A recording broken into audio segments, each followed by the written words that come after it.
तो hello friends, कैसे हो आप सब। उम्मीद करता हूँ आप सब एकदम खैरियत से होगे। तो स्वागत है आपका फिर से हमारे चैनल एग्री पाठशाला में। तो आज की इस वीडियो में हम लोग डिस्कस करने वाले हैं बीएससी ऑनर्स एग्रीकल्चर के थर्ड सेमेस्टर के fundamentals of plant breeding subject के कुछ मोस्ट लॉन्ग इम्पोर्टेंट क्वेश्चंस जो कि आपके आने वाले एग्जाम के लिए काफ़ी ज़्यादा इंपॉर्टेंट हैं। ये क्वेश्चन लगभग हर साल आपके एग्जाम में पूछे ही जाते हैं, लॉन्ग में या फिर शॉर्ट में। इन क्वेश्चन से और भी ज़्यादा काफ़ी ज़्यादा शॉर्ट क्वेश्चन भी बन सकते हैं। तो चलिए इस वीडियो की शुरुआत करते हैं। और आज की वीडियो काफ़ी ज़्यादा इंपॉर्टेंट होने वाली है। तो वीडियो को पूरी ज़रूर देखना और वीडियो पसंद आए तो इसको लाइक करना और हमारे चैनल एग्री पाठशाला को सब्सक्राइब जरूर करना। तो इसका पहला क्वेश्चन है, पौध प्रजनन यानी प्लांट ब्रीडिंग की परिभाषा क्या है। तो पौध प्रजनन यानी प्लांट ब्रीडिंग जीव विज्ञान की वह शाखा है जो वांछित लक्षण यानी डिजायरेबल ट्रेट्स वाले पौधों को विकसित करने के लिए पौधों के आनुवंशिक गुणों में जानबूझकर और नियंत्रित तरीके से बदलाव करने की कला और विज्ञान है। यह एक ऐसी प्रक्रिया है इसमें मानव कल्याण के लिए फसलों को अधिक उपयोगी बनाने हेतु उनके आनुवंशिक गुणों को बदला जाता है। इसकी मुख्य परिभाषा इस तरह से हो सकती है, जैसे पौध प्रजनन को साधारण शब्दों में इस प्रकार परिभाषित किया जाता है।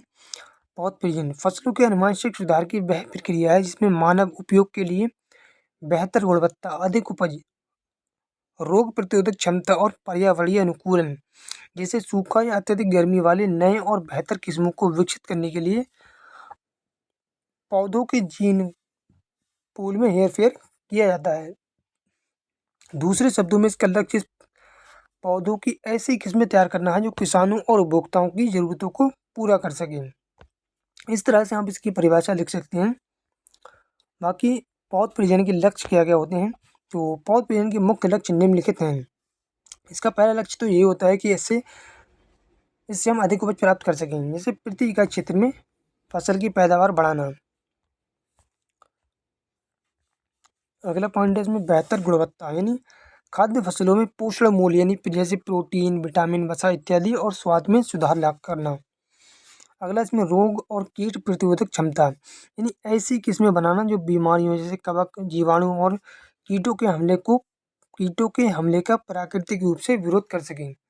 अगला पॉइंट है इसमें परिपक्वता अवधि में बदलाव यानी फसल पकने के समय को कम करना या बदलना ताकि वह विशिष्ट कृषि के चक्रों के लिए उपयुक्त हो सकें। अगला है पर्यावरणीय अनुकूलन यानी पौधों को सूखा, अत्यधिक गर्मी, पाला, फ्रस्ट या फिर मिट्टी की लवणता जैसी तनावपूर्ण स्थितियों का सामना करने में सक्षम बनाना। ये सारी इसके मुख्य लक्ष्य हैं। अगला इसमें पौधों के प्रजनन, पौध प्रजनन का ऐतिहासिक विकास, अवधारणा और प्रकृति एवं भूमिका यानी historical development concept, nature and role of plant breeding.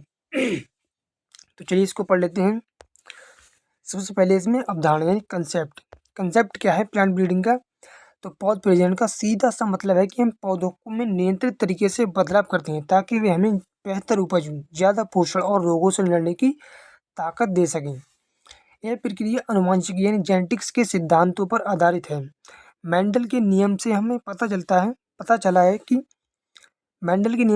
चला कि लक्षण कैसे एक पीढ़ी से दूसरी पीढ़ी में जाते हैं और पौध प्रजनन इसी ज्ञान का उपयोग करके अच्छे गुणों को एक पौधे में इकट्ठा करता है। जैसे एग्जाम्पल के तौर पर अगर एक पौधा बहुत अच्छी उपज देता है लेकिन उसमें रोग लग जाते हैं और दूसरा पौधा रोग प्रतिरोधी है लेकिन उपज कम देता है, तो हम प्रजनन करके एक ऐसा नया पौधा बनाते हैं जो दोनों गुण यानी अधिक उपज और रोग प्रतिरोधक क्षमता वाला हो। इसे ही हम प्लांट ब्रीडिंग कहते हैं। इसे और प्लांट ब्रीडिंग के अंदर यही किया जाता है। प्रकृति क्या होती है इसकी यानी नेचर। तो पौध प्रजनन की प्रकृति कला और विज्ञान दोनों तरह की होती है। विज्ञान के रूप में हम यह पूरी तरह से आनुवंशिकी, कोशिका विज्ञान, साइटोलॉजी और पादप विकृति विज्ञानी प्लांट पैथोलॉजी के वैज्ञानिक सिद्धांतों पर आधारित है। इसमें संकरण यानी हाइब्रिडाइजेशन, उत्परिवर्तन यानी म्यूटेशन और जेनेटिक इंजीनियरिंग जैसी वैज्ञानिक तकनीकों का इस्तेमाल होता है।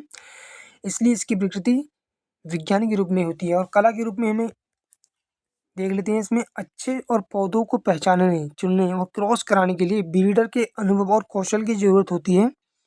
सही माता-पिता का चुनाव करना ही एक कला है। यानी इस तरह से प्लांट ब्रीडिंग जो है वो कला और विज्ञान दोनों ही हैं। भूमिका और महत्व देख लेते हैं, इसका रोल एंड इम्पोर्टेंस।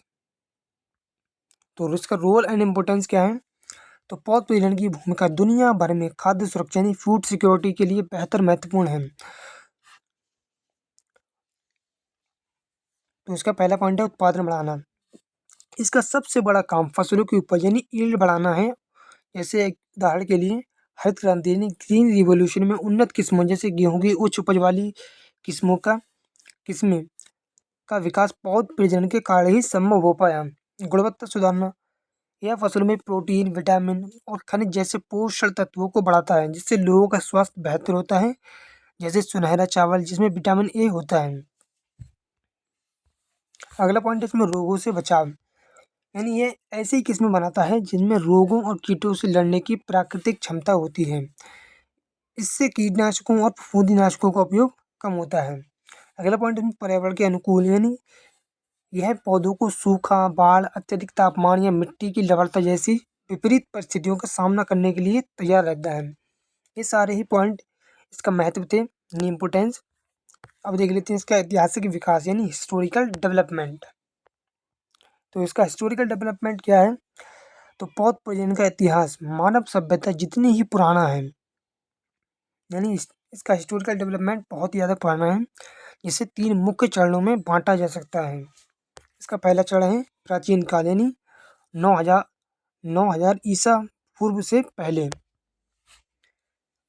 अनजाने में सुधार, यानी इंसानों ने जब खेती शुरू की तो उन्होंने ग्रामीण यानी डोमेस्टिकेशन की प्रक्रिया अपनाई।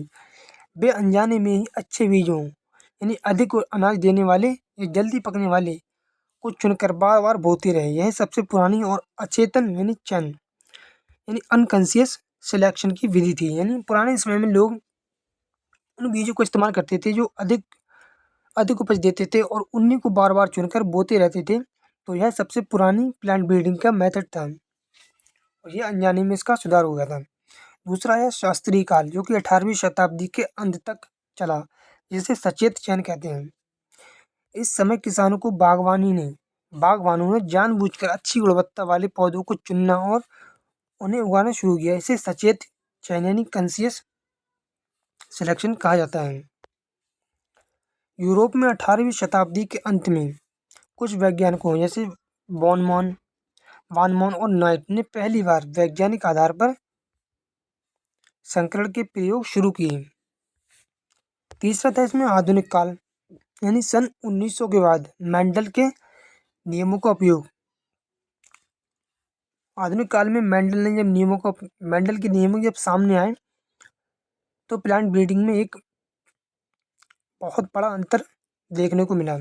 तो चलिए इसको पॉइंट के हिसाब से समझ लेते हैं। ग्रेगर मेंडल 1865 के वंशागति के नियमों की पुनः खोज यानी रीडिस्कवरी इन 1900 के बाद पौध प्रजनन को एक वैज्ञानिक आधार मिला।